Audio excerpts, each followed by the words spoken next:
Good afternoon, everyone. Welcome to another CFE COVID Conversations session.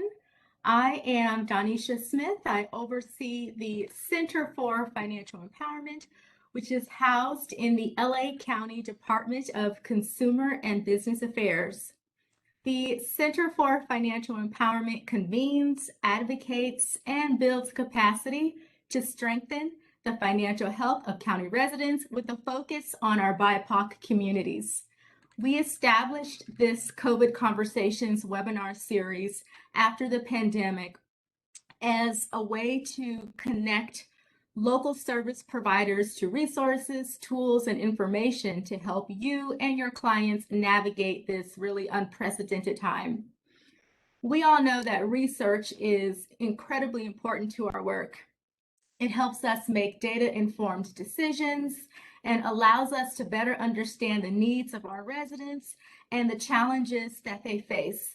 And of course, research also helps us to develop policy solutions for large-scale change.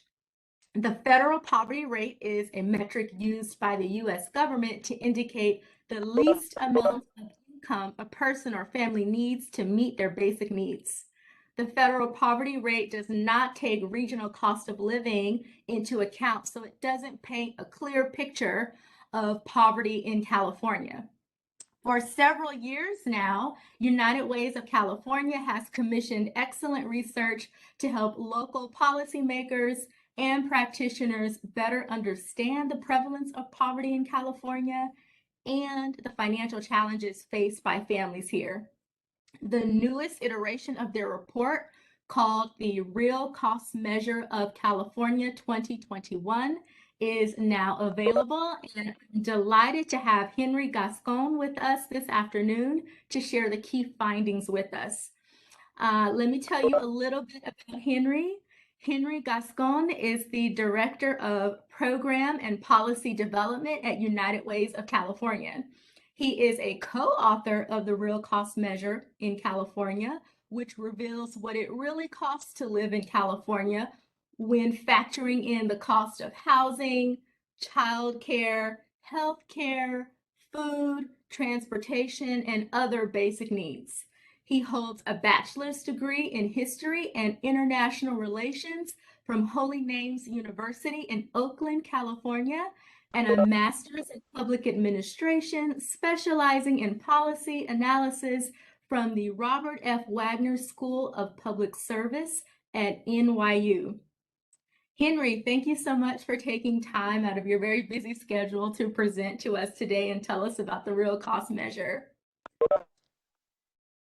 Thank you so much, Danisha, and it's a pleasure to be here with all of you this morning. And as Danisha mentioned, we're with United Ways of California, and we help to promote the health, education, and financial stability results for low-income children and families throughout California.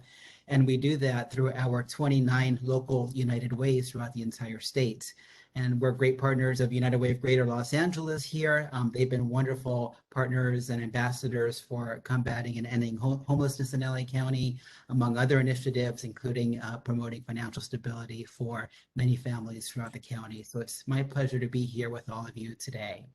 So I think I put in the chat box our social media tags if you want to go ahead and promote any of the findings from today's presentation on social media. You can tag us at United Way CA, use the hashtag Real Cost Measure, and feel free to tag our partners here at the Center for Financial Empowerment at LA County CFE. So before we get started today, I want to go ahead and take you through a bit of an exercise. And imagine you're part of a family of 4. And think about your own neighborhood that you live in. And imagine this family of 4 has 2 adults, 1 preschooler, and 1 school-aged child. Thinking about the neighborhood that you live in. In the chat box, go ahead and put in what this family of 4 would spend on housing per month on average in your neighborhood. So go ahead and just put the numbers down in the chat box. A family of 4, 2 adults, 1 preschooler, 1 school-aged child. How much would they pay on housing in your neighborhood?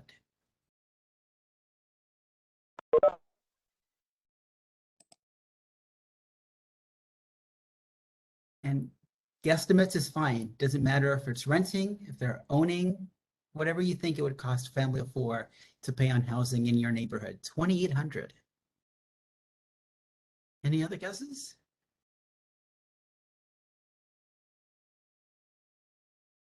2,800. Okay, we've seen it as high as like 7,500 in some cases as well, depending on where you live.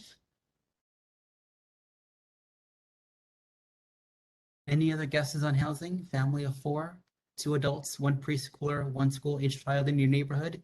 What would they spend monthly on housing? Go ahead and put that in the chat box. I see 2,800. I see 3,500. Okay, great. Let's go ahead and do food. What would this family pay on food for average in your neighborhood? 2 adults, 1 preschooler, 1 school-aged child. And don't be shy to put in the chat box.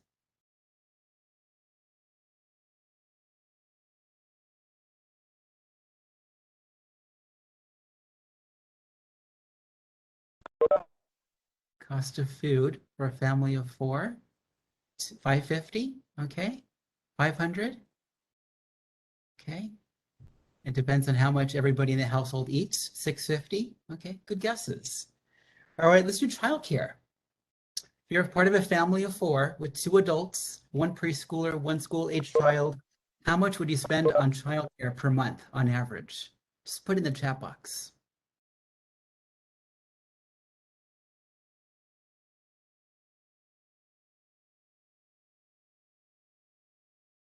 $700, okay, $700 for childcare a month. You could definitely see that. In some cases, we've definitely seen the cost of childcare be as much as the cost of housing for many families as well. I see another 700 for childcare, 2,500 for childcare. Okay, good. So let's do healthcare. Once again, imagine you're part of a family of four, 2 adults, 1 preschooler, 1 school-aged child. In the chat box, go ahead and put in how much you would pay monthly on childcare.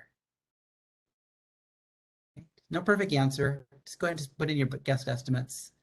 Think about your own neighborhood that you live in. What would this family of four pay on childcare? And put in the chat box.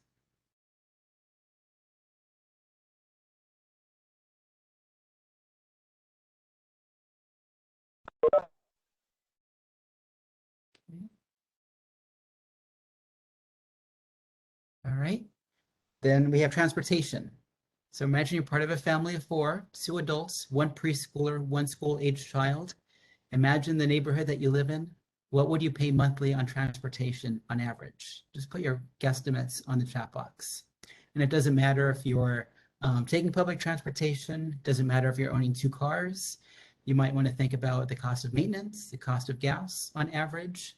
What would this family of four pay on transportation per month? I see 400.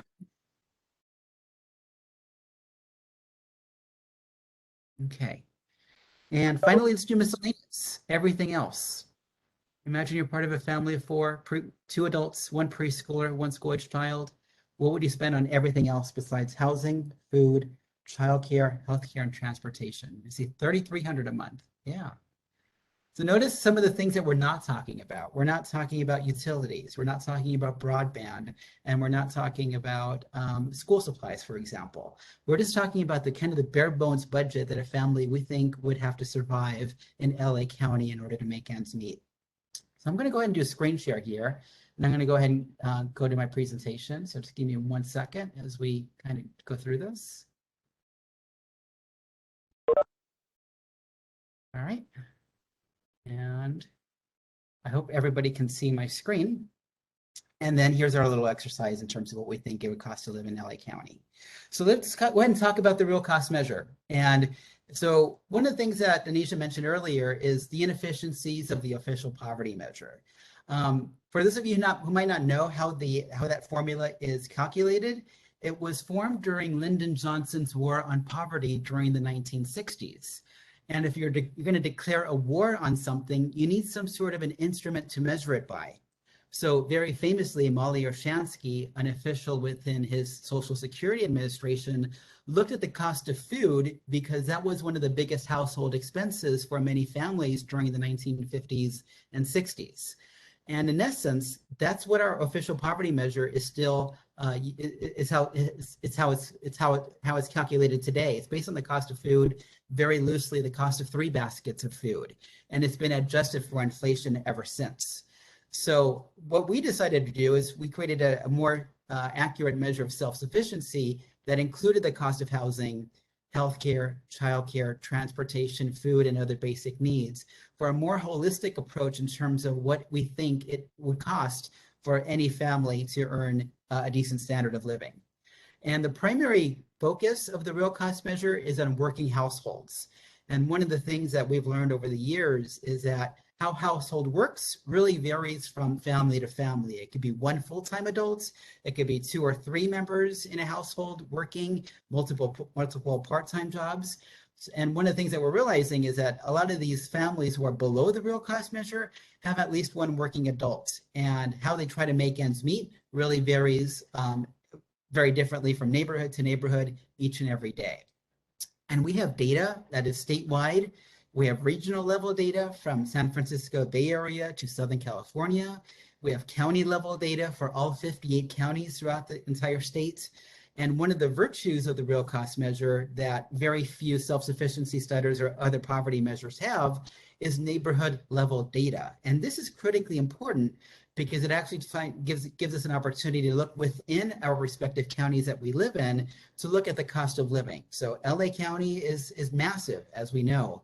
And if LA County was its own sovereign state, not that we're advocating for that, it would probably be around the 8th largest in the country. So that just tells you how large LA County is. So given that size of the county, we can actually look at specific neighborhoods such as Alhambra, Santa Monica, El Monte, and Pacoima to look at the cost of living from neighborhood to neighborhood. So that's a great feature. Another important aspect of the real cost measure is the ability to go ahead and look at various household budgets. So that's in fact one of the first things that we do when we calculate the real cost measure, is we look at various costs of living throughout the entire county. So we calculated up to 1,600 household budgets for every household size, up to 20 adults in a household for all 58 counties in California. And at the end of today's session, I'm going to show you a really great interactive calculator in terms of what you think a family of any size would need to earn in order to make ends meet. So another virtue of the real cost measure is that it takes into account geographical differences. So we can actually look at the cost of living between LA County, Fresno County, Shasta County, and other parts of the state. The official poverty measure that we mentioned just a few minutes ago does not take into account geographical differences. So it treats poverty exactly the same way as it does in Alabama, as in Iowa, Idaho, and in California. It treats it exactly the same. We think that the geographic cost of living, however, are critically important to understanding the challenges that many families make. So I'm not going to wonk out too much on this slide, but I just wanted to show how all of the data sources that we use to calculate the real cost measure are based on publicly available government sources. So we're not just making this stuff up, right? So we look at HUD data, we look at state data on average costs, expenditure costs. So for the cost of housing, for example, we use HUD data on fair market rent rates. And one of the reasons why we do that is we want to establish what's the minimum standard that a family has to earn to make ends meet. And fair market rent rates could be argued, well, you know, that they're a pretty good minimum standard, but it doesn't speak to the reality in terms of what actually families spend on housing. So fair market rent rates usually are the 40th percentile of gross rents, and they're often used to calculate the cost of Section 8 vouchers, for example. The cost of food, we also look at the low-cost food plan by HUD. For healthcare and transportation, we look at the Consumer Expenditure Survey, which is kind of this average cost on a county-to-county basis. We also apply about 10% for miscellaneous needs, which is basically everything else besides these basic household expenses. And for taxes, we've gotten pretty good at calculating this. So not only are we able to incorporate the cost of federal taxes, state taxes, and local taxes. But we've actually been pretty good in terms of now adopting payroll taxes, right? In terms of what's your contribution every single paycheck when it's deducted when you get your income.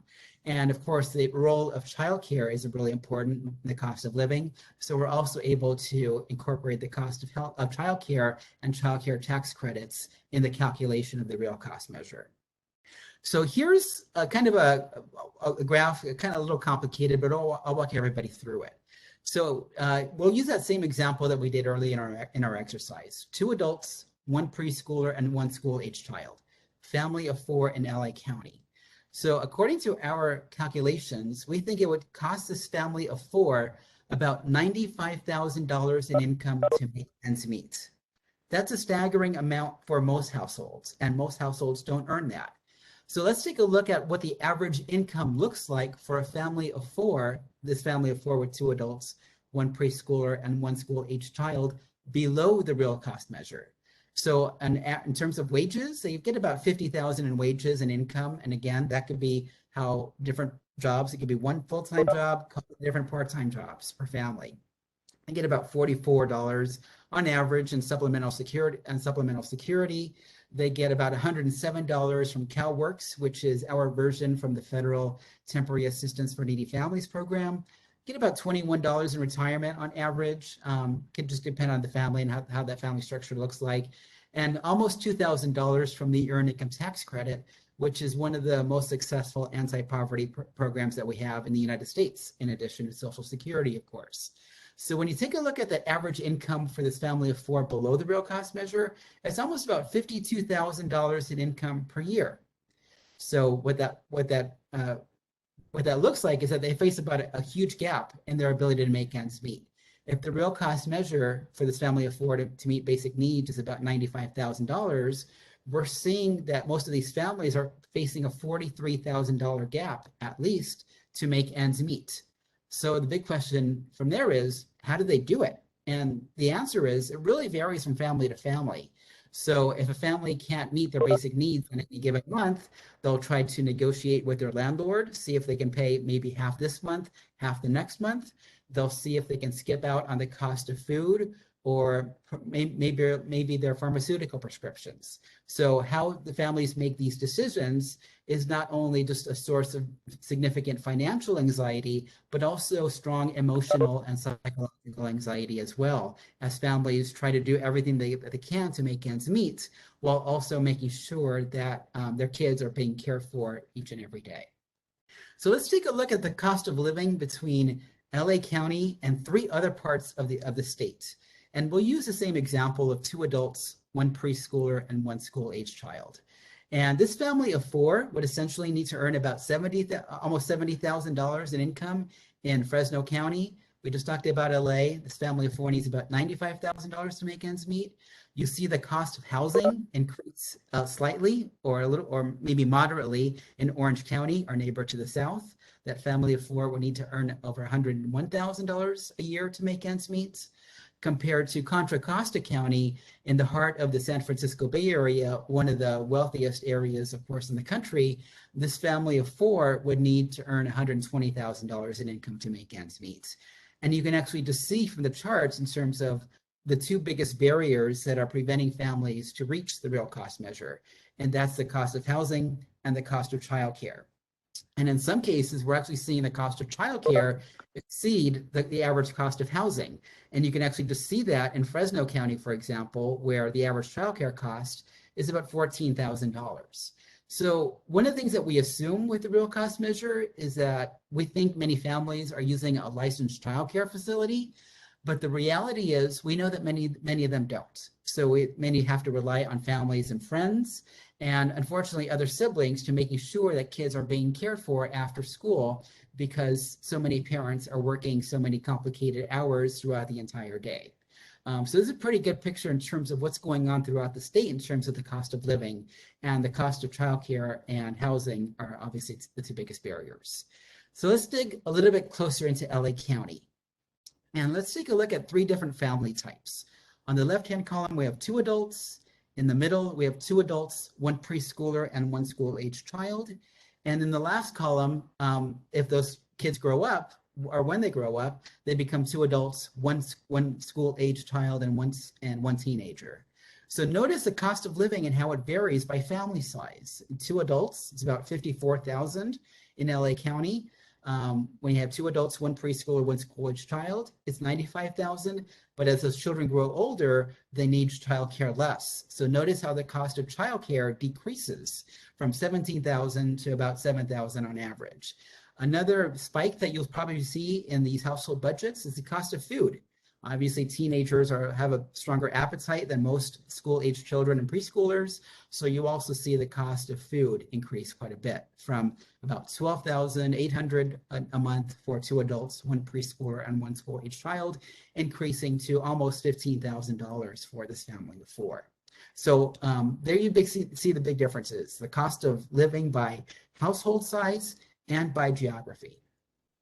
So here's the big finding from a real cost measure, is that usually on average, we're finding about 12 or 13% of families are living below the official poverty measure, which is based on the cost of food. But when we incorporate the real cost measure, we find that 33% of families throughout the entire state are struggling to meet basic needs. And when we quantify that, that's over 3.5 million households. So that's a significant of families who are struggling each and every day to put food on the table, to take care of their healthcare cost, and more significantly, to cover the cost of housing. And it's not only the financial anxiety that these families have to go through every day, but also the emotional and the psychological costs. So here's another big finding, which we kind of alluded to earlier, is that we find that at least 97% of households below the real cost measure have at least one working adult. And so what this tells us is that these working families who are struggling each and every day aren't looking to take advantage of the public benefit system that's available to them. In fact, many of them don't even fully access and utilize those benefits, but they're still working very hard every single day, working 2 to 3 different jobs per day at different hours of the day in order to make ends meet. In LA County, it's significantly higher than the state average. We're finding that up to 40% of families in LA County don't earn enough to meet basic needs when you take into account the cost of housing, healthcare, childcare, transportation, and other basic needs. And when we quantify that, that's over 1.1 million households throughout the entire state. That's a significant figure throughout LA County. And we actually have some pretty cool maps in terms of where the degree of struggle is throughout the region. And before I get to there, this is the 4th real cost measure study that we've released. We just released our 4th one in July, which goes through 2019 data, which is the latest data that's available from the Census Bureau. We're going to be looking forward to in time to find out how the COVID pandemic has been impacting families over the past couple of years, but this is the best data that anybody has right now. So, and you can actually just see the degree of struggle throughout LA County has been pretty consistent, north of 40% of families struggling to make ends meet. So it's a huge challenge for many families, and we see the peak there back to 44% of families struggling to make ends meet back in 2016. So we're seeing some level of improvement over time, which is encouraging, but still 40% of families is still a lot of people struggling. So here's an example of the first map that we'll show you. This is a statewide map of the public use microdata areas, which is the neighborhoods, right? And so the US Census Bureau calls them public use microdata areas. I just call them neighborhood clusters. And what the Census Bureau does is they just consolidate neighborhoods that are right next to each other to get a sample size of 100,000 people to make sure it's statistically significant. So these neighborhood clusters are far more accurate than zip codes and census tracts. And some people always ask us, why don't we use census tracts or zip codes? And the reason is the census tracts are primarily only good for one thing: counting people during the decennial census, which we just had in 2020. I still to this day haven't met anybody who knows what their census tract number is. So how good is that? It's not very useful for most of us. For zip codes, I think most of us just know the zip codes of the home address that we live in, maybe our school, the zip code for our school children, and maybe our work. but it's really neighborhoods that people understand. People understand the difference between Pacific Palisades and South LA, for example. And that's what we try to focus on with the real cost measure. So let's take a look at this map, and the darker areas indicate a darker degree of struggle. And you can actually just see in the Central Valley and various parts of LA County and maybe even the eastern parts of the state that we see up to 60 to 80% of families are struggling to make ends meet. And the two biggest contrasted neighborhoods are San Ramon and Danville in Contra Costa County. That's considered one neighborhood cluster according to the US Census Bureau. About 11% of households are struggling there, compared to a staggering 80% of families in the community of East Vernon, right in the heart of East LA. So many of us may know of East Vernon kind of being an industrial area, but it still speaks to the fact that there's at least 100,000 people living in that community who are struggling to make ends meet each and every day. So here's a map of LA County and the degree of struggle that we're seeing throughout the entire region. And you can actually just see the dark areas that really stand out are South LA and numerous parts of the San Fernando Valley, parts of Lancaster and Palmdale. And in each of those areas, we're seeing families ranging from 59 to 80% below the real cost measure. So as I mentioned before, LA County is one of the largest counties in the state. It has 69 of these neighborhood clusters. And you can actually just tell the two extremes, where only 12% of households in Redondo Beach, Manhattan Beach, and Hermosa Beach are struggling to make ends meet, compared to about 80% of families in East Vernon. So it's not just the degree of struggle, not only in East Vernon, but also pretty much in South LA in terms of where people are struggling the most as well. So we can have a great discussion just in terms of why so many families in South LA are struggling, but we know there's food deserts, there's probably less access to healthcare and other resources in South LA compared to other parts of the county. So we also take a look at the intersection between race and the real cost measure. And the results for Latino families are also staggering. We're finding that up to 52% of Latino households throughout the entire state are struggling to make ends meet. And when we quantify that, that's over 1.7 million households. So we know that Latinos are also the largest population group in the state now. That has changed with population trends over the past 10 years, but they also experience the sharpest degree of struggle. So here's what it looks like in LA County, and you can actually see the rate for Latino households is even higher than the state average, where we're finding almost 60% of Latino households throughout LA County are struggling to make ends meet, compared to about 43% of Black households, 34% of Asian American households, and 22% of white households. So this kind of affirms a lot of the social science research that's already been out there in terms of Latino and African American households who are struggling the most, especially within their own respective ethnic groups. So I think this is one good picture in terms of what we're seeing in terms of the degree of struggle, but let's change this around a little bit. Here we see the percentage within each of these groups. Let's actually look at the numbers. And when we quantify the numbers, it's about 617,000 households, Latino households in LA County, who are struggling to make ends meet. But look at the second highest group of households that are struggling. It's white households. About 228,000 white households are struggling, followed by 150,000 Asian American households and about 100,000 Black households throughout LA County. So these are pretty staggering numbers in terms of who's struggling and where. So that's one of the things that we've looked at too, is the intersection between educational attainment and the real cost measure.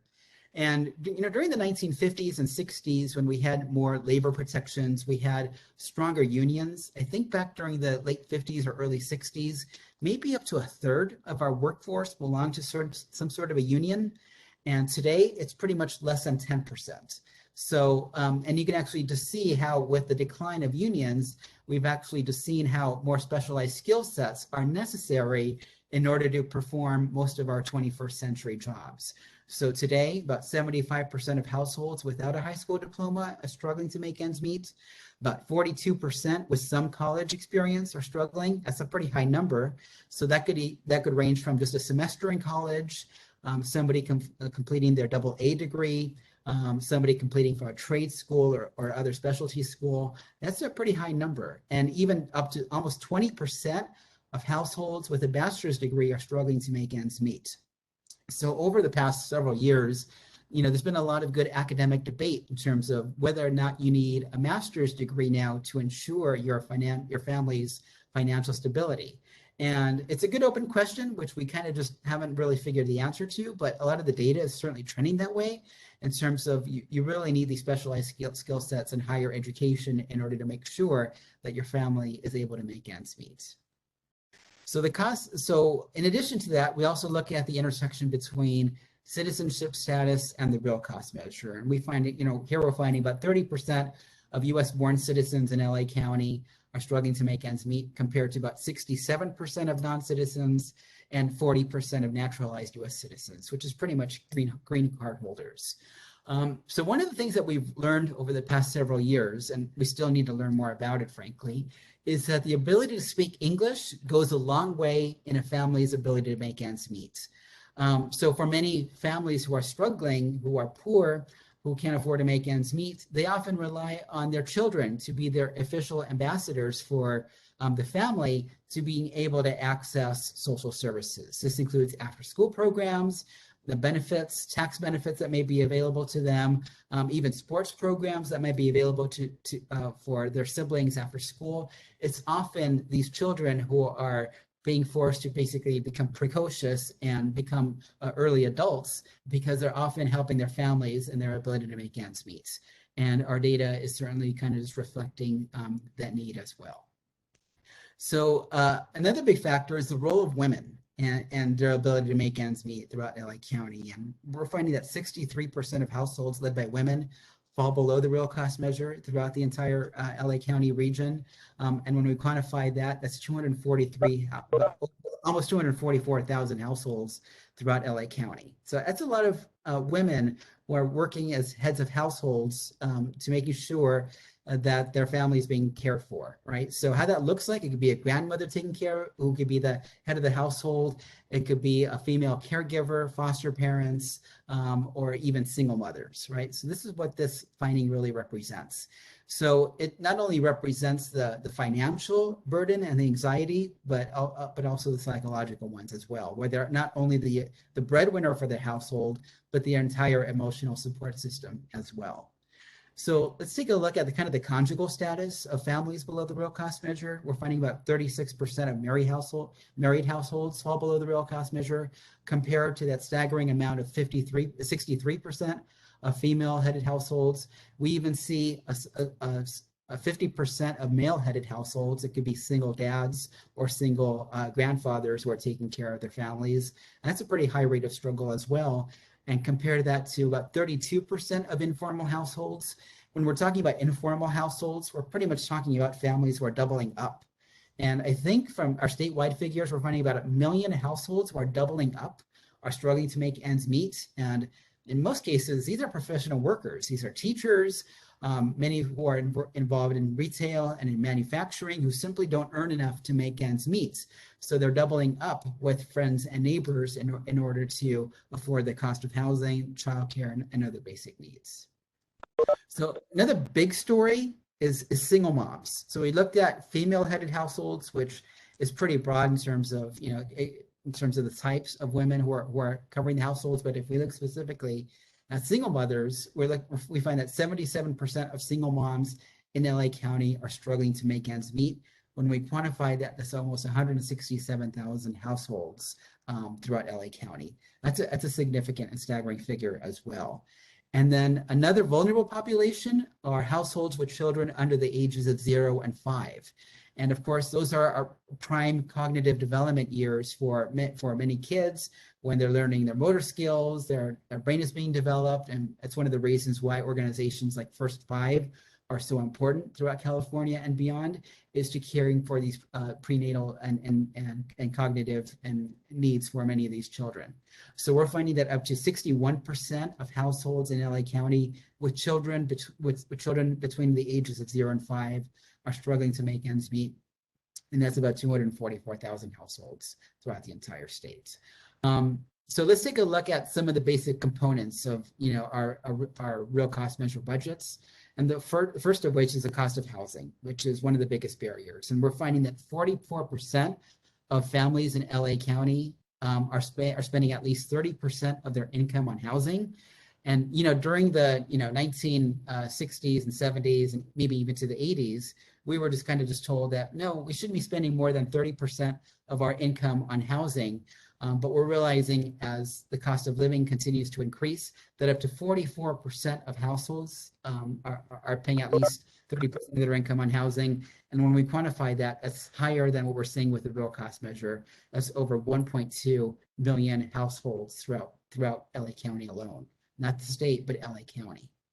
So here's the degree of housing burden throughout the entire state. So the darker red areas indicate a higher percentage of families are spending more of their income on housing, at least 30% of their income on housing.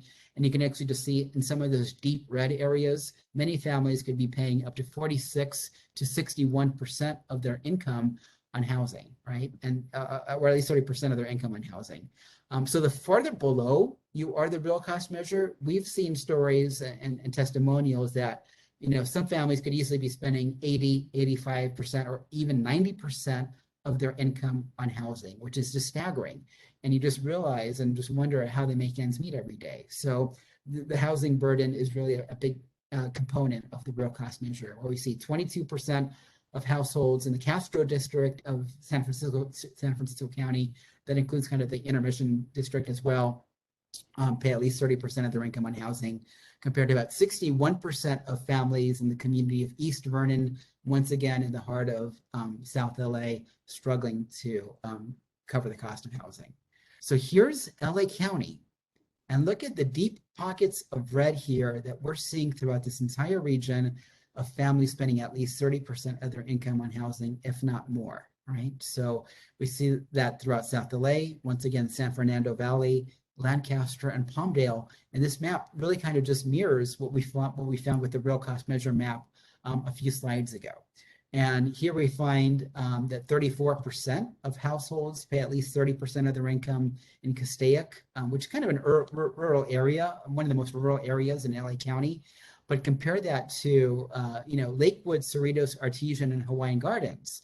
And that was an interesting neighborhood that showed up in our studies, where only 34% of households pay at least 30% of their income on housing in that community. And we still want to find out what's going on within there to find out why that data is presenting itself as it is, compared to, once again, 61% of households in East Vernon. So the cost of housing is certainly one of the biggest and strongest barriers for many families throughout LA County. So now that we've taken a look at kind of the what you need to earn in order to make ends meet, let's actually take a look at the income levels. So this is a map of state median earnings according to all of our neighborhood clusters in California. And once again, there's 269 of these neighborhood clusters throughout the entire state, neighborhoods that have at least a sample size of 100,000 people. And you can actually just see the strong degree of concentrated wealth in the San Francisco Bay Area, which is arguably one of the highest in the entire country. And you can actually just see for the average household in Cupertino, Saratoga, and Los Gatos, the median income there for those households are well north of $200,000. In fact, it's $221,000, incredibly high. And we've seen increasing wealth in Placer and areas around Lake Tahoe as well, have been devastated by fires over the past recent years. But there's an emerging stronger tourist industry developing in that area. We know with Airbnbs, et cetera. Compare that to Bakersfield, where we see the median income there for many households is about $47,000 in income. So maybe on a good day, that would be probably like a 5-hour drive between Los Gatos and Bakersfield. But even then, you can actually just see the huge disparity among resources within parts of California. So here's a look at the LA County map in terms of state median earnings, in terms of median earnings. And you can actually just see that LA County is below the state average in terms of income. You can see that finding on the upper left, where the median household income for LA County is about 83,000 compared to 92,000 statewide.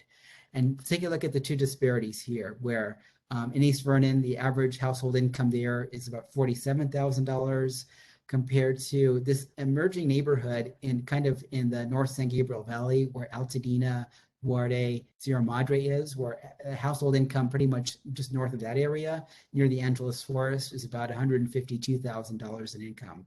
So probably on a good day between South LA and that community of the northern San Gabriel Valley, probably a 25-minute commute on the 10 and the 110. But you can actually just see just between those two neighborhoods, the high degree of struggle. And you can actually just see the low income amounts prevalent throughout South LA, El Monte, and San Fernando Valley compared to other parts of the county.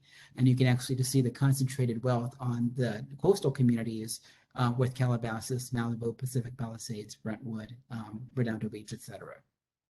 So to put this in a big picture context, now that we've taken a look at just the income challenges that many families have struggled to make ends meet, is that we've taken a look at some longitudinal data in California, thanks to our partners at Measure of America, who produced this great human development report, which measures well-being on health, education, and financial stability.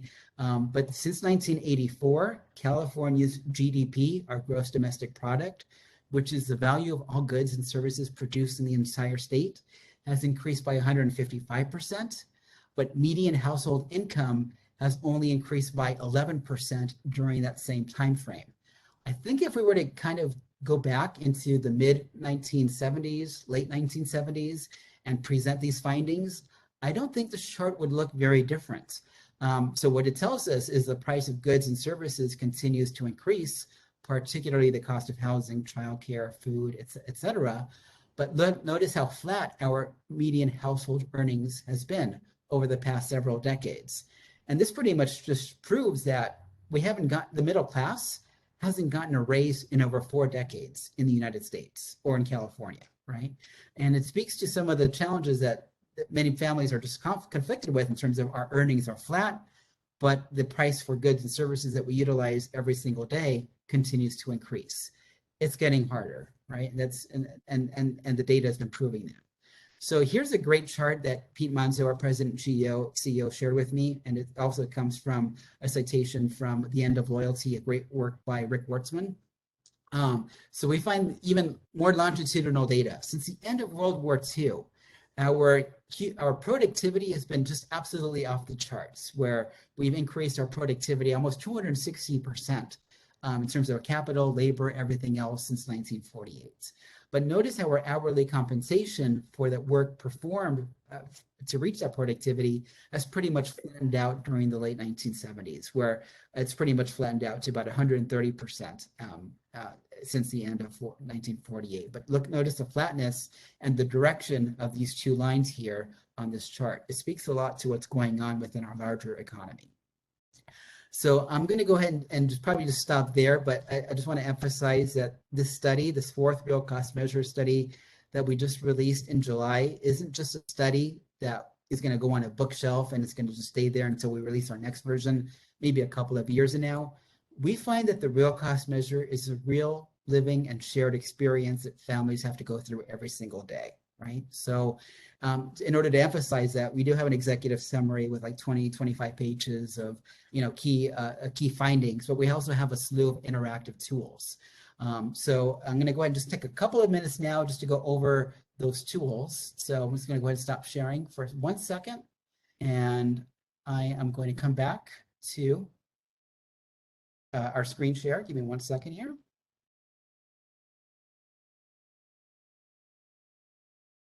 As I try to come up at the screen. Great. I'm going to do screen share again. And I'm going to take you to our website where we see all the slew of interactive resources that are available to us. So you can actually just see our interactive dashboard. We have an interactive calculator where you can actually go ahead and identify the county that you live in, put in the age numbers of everybody in your household, and it will tell you the minimum standard to make ends meet in your area. We have interactive maps We have one-page county and region profiles. You can download a one-page profile for LA County. And we have advocacy recommendations, and we have our methodology, just to show you how we did our math to make sure that we didn't make anything up, right? So let's take a look first at our household budgets. So I'm going to go ahead and just choose LA County, and I'm going to click on the drop-down menu, and I'm going to go ahead and put in the age numbers of several members in a household. I'm going to add a couple of adults, probably in their mid-40s. I'm going to add a senior, the age of 68. I'm going to add a couple of kids. I'm going to add a 15-year-old and an 8-year-old, so a teenager and a school-age child. So in LA County, this family of 5 would have to earn about $101,000 in income at least to make ends meet. It's about $8,400 on a monthly basis. So you can actually just come in here, play with this calculator. You can do it on your mobile phone if you want to, and it will tell you what a family would have to earn in your particular county as well. We have this great interactive dashboard where you can actually just select the various parts of California by region, by county, and by neighborhood cluster.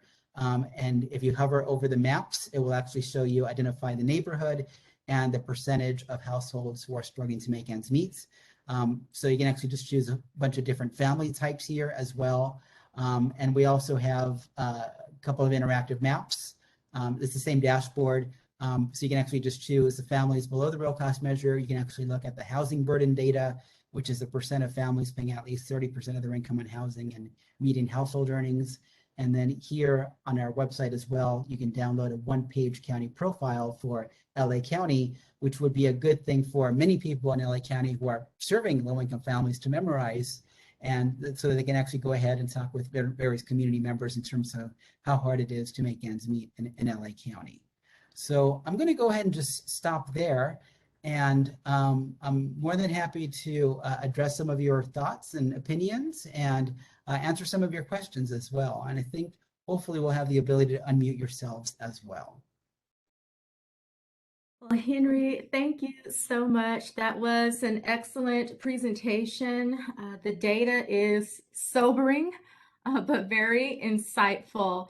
I see Wendy asked where she could find more detailed information on the education data you shared. And she asked if it can be broken down by race. And so, Henry, can the tools that you just demoed for us help to achieve that? Yeah, so education data is actually a good one because we don't cover that under our basic needs, right? So we would families would have to do that pretty much under miscellaneous, right? So most self-sufficiency standards don't include the cost of education, but it certainly varies from family to family in terms of if they're using private education or public education as well.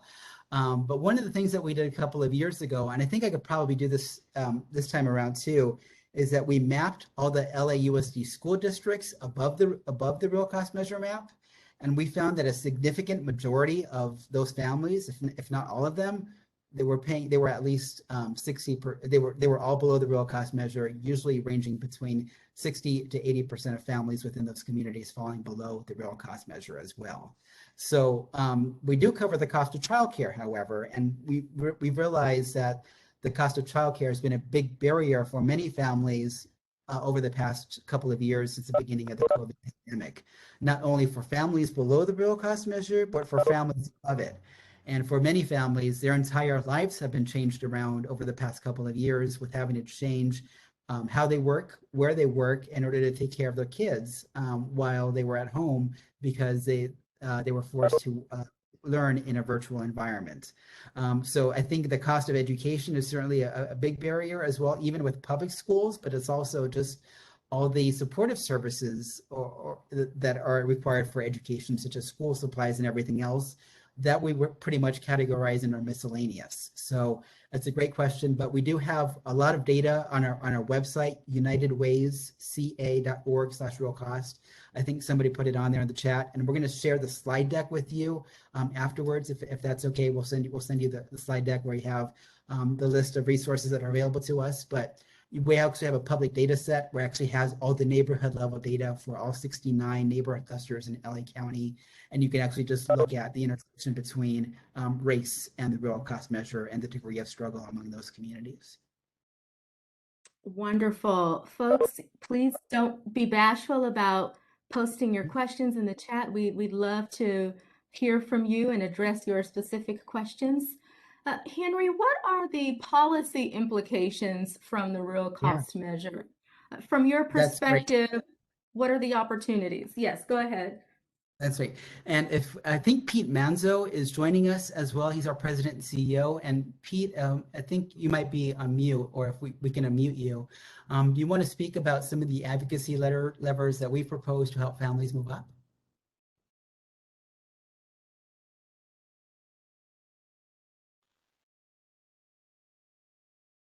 Is Pete joining us? I see he's muted here. Can we unmute him? Okay, thanks. Thanks Hi, for, Pete. hello, everybody. The question was about policy levers and changes, things that we can do to help the families that are struggling. Uh, there are several. I mean, I just want to start by, well, I'll finish by acknowledging that some real bright spots, right?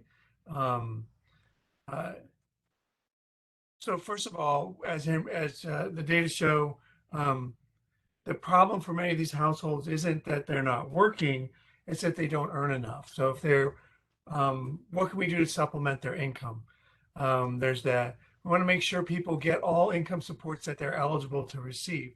So there's the federal earned income tax credit and CalFresh, which is food assistance, Medi-Cal. CalFresh and the EITC, for example, in particular, have a high percentage of households that are eligible but that aren't accessing them. As much as 20 to 25% of eligible households aren't accessing each of those, CalFresh and EITC. So we want to do everything we can to make sure people are um, getting food assistance, enrolling in food assistance, and also accessing the federal earned income tax credit. A bright spot in the state, and I know this is one that the Center for Financial Empowerment has really worked on, is connecting people to the new state earned income tax credit, Cal EITC, and the Young Child Tax Credit. Those two credits combined now are annually putting $1 billion into the pockets of low-income householders. That's a huge success. We should all be very proud of that. We still have more work to do to make sure that everyone who's eligible is accessing those credits, but they're doing a lot of heavy lifting now to help households move up. There was a question earlier about education. As educational attainment goes up, the rate of struggling goes down. And many people are within striking distance of finishing their high school diploma, completing their AA. They have partial credit for a BA. If we could just help people move up to that next level, we think that's something that would really benefit a lot of households. It would increase their earning power. As Henry mentioned, households with young children struggle in particular, and especially households led by single mothers with young children. So those households, that's where if we could provide high quality, affordable or free childcare, it would really do two things. It would set the young children up for success later in life, and it would also enable the moms, their mothers, to go back to school and complete their education or offer more hours to work. So it's a dual generation approach that really pays dividends. It's a no-brainer. And that, there are increased resources for that pending in the reconciliation bill in Congress that we hope will pass. And then over time, I think we've got to do something that really addresses the changing nature of work. As Henry mentioned, these households are overwhelmingly working households.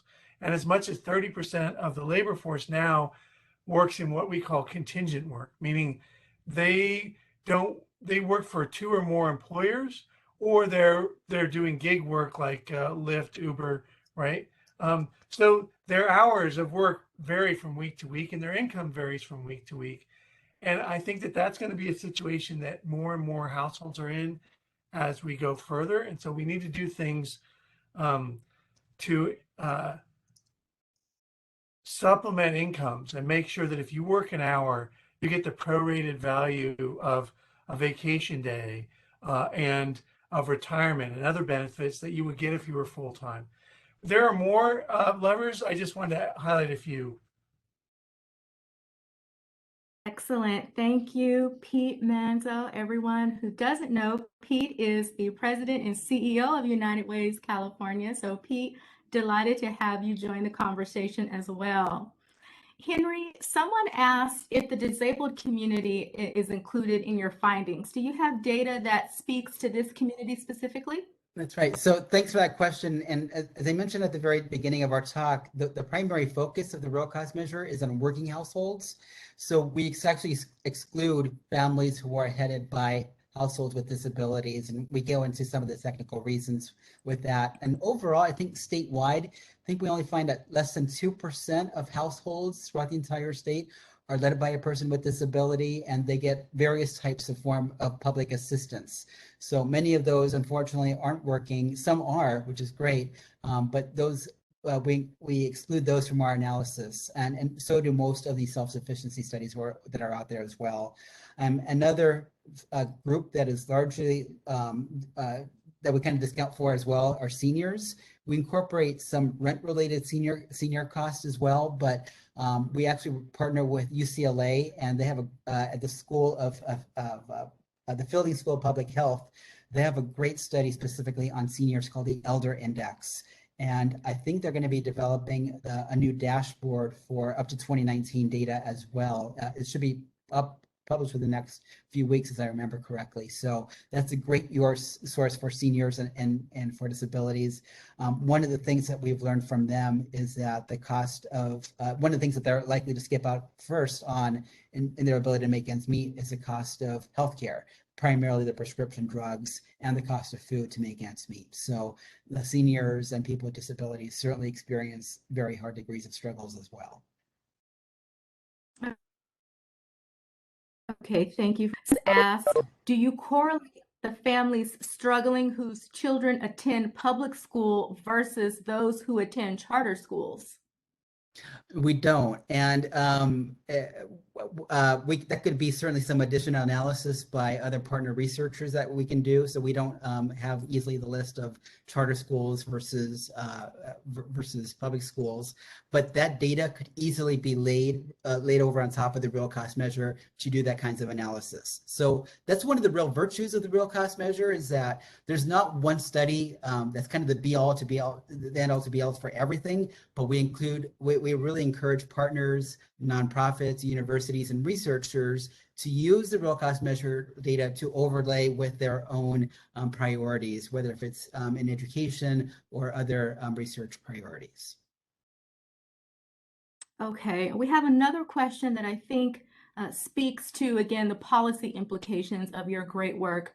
But someone shared that, this wonderful information that you've provided to us clearly shows that the cost of living in this state is very high. So what, if anything, can be done to increase the income limits of CalFresh, CalWorks, and other benefit programs so that more families can take advantage of those services? That's a great question. Pete, do you want to address that?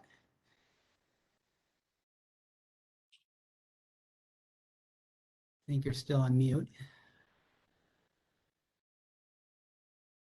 So I'm sorry, can you remind me the question? I was trying to answer to something else in the chat. I apologize.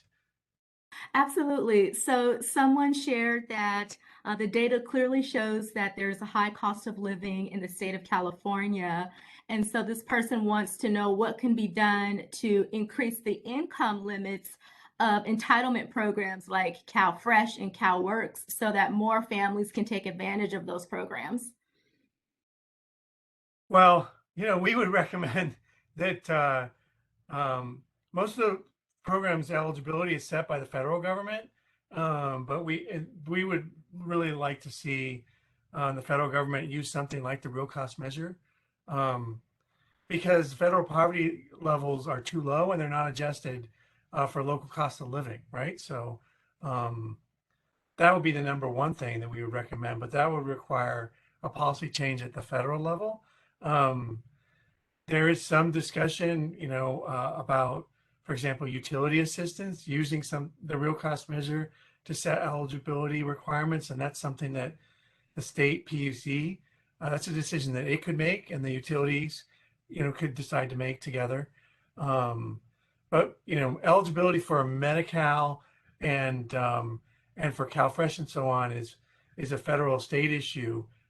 We would like to see it go up, right? And that's one of the big problems is as your income goes up, your the income support to you drops off, and well before you get anywhere near what we would consider a self-sufficiency wage. I wish I had an easier answer other than change the guidelines and use the real cost measure. And we have seen the minimum wage gradually increase up to $15 an hour. So many municipalities and counties have already done that. I think statewide it should be fully implemented by 2022, but we've been on a minimum wage schedule since 2017 to 2022 that gradually increases the minimum wage. But even with that minimum wage standardization, we're finding that many families still can't earn enough to meet basic needs.